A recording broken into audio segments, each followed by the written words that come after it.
Blackmagic have just released DaVinci Resolve Studio 21 beta, and it might have just put the final nail in the coffin at Adobe, because not only has it got the best video editing software out there, which destroys Premiere Pro, well now they might actually have their own Lightroom killer on their hands, because inside DaVinci Resolve now, as you can see, you've got your normal dedicated pages like your edit, your fusion and your color.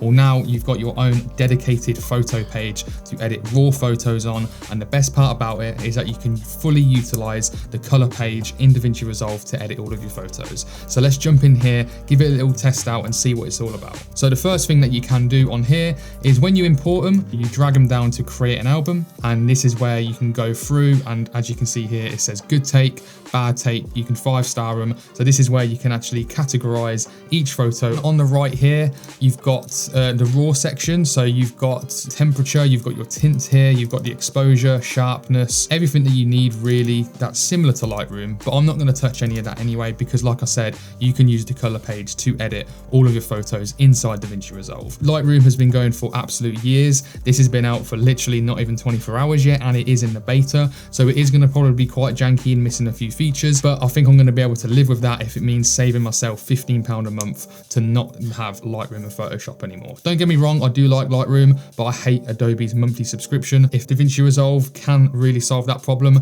then I'll have DaVinci Resolve for my video and my photo editing. And the best part about it is that obviously it's a one-time purchase of about £250. Also, for more DaVinci Resolve tips as well, make sure you hit that subscribe button so you don't miss another video out in the future. So in this main page here it says, so this was shot on my Canon EOS R6 Mark II. It's got all of the information there. If you click over here, this is where you can do your cropping. If you now click onto the color page, you've got your lift, so you can bring the lift up obviously like that. You can bring the shadows up, you can bring the offset, which is the exposure, maybe bring down the lift to get a little bit of contrast back in. You can do the temperature, and the best part about it as well is because you're in the color page, you have got nodes. So with the nodes, if you want to add an extra node here, and this is where you might want to add a custom curve, so you bring the blacks up a little bit to make that faded look, bring the shadows back down. Maybe on this next one is going to be more of your color grade and your saturation. So if you go back here, you might want to add 60 saturation.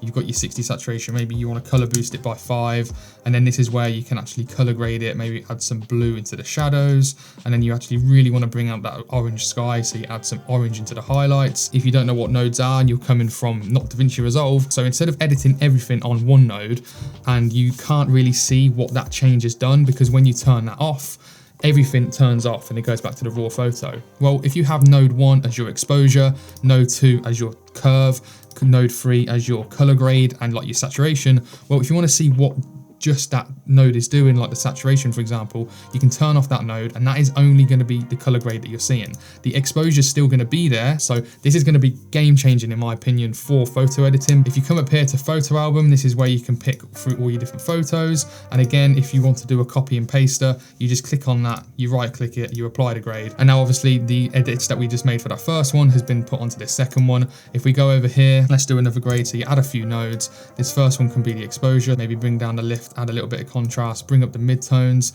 and then maybe on the second one, like I said, this is where I actually do my color grade, so I add my saturation in, and then maybe on this third node I want to add a mask, so I'll bring in my mask. Maybe I want to bring down the background so that actually pops out a little bit more. Now this is only that mask. You've got everything here. You've got obviously your blur, your sharpness, you can do AI magic mask, you've got your HDR wheels, so you've got your shadows, your lights, your global. The fact that DaVinci Resolve have their own photo editing now, I know it inside and out because I use it all the time for video editing, and it's all on one software as well, is just so good. Now you might be thinking, is it a Photoshop killer? Well, in that regard, no, I don't think it is, unfortunately. However, there is a little bit of a workaround for it. So for example, I'll actually open my other project, because the thumbnail that I actually made for this video, I made in this new DaVinci Resolve software. So as you can see, this is the thumbnail of this video, and I managed to add text, I managed to add that in there, and then also this. And the way I actually did that is probably not the best way,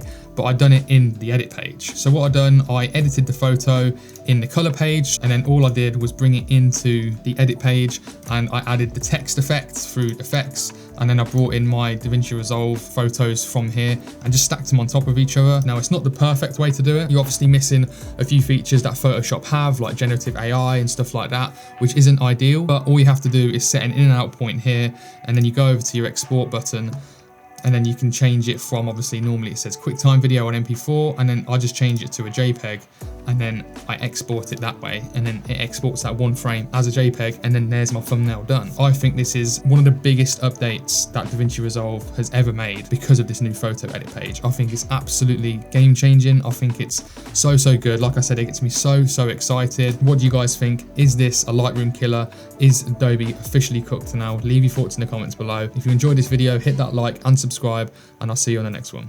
See you later.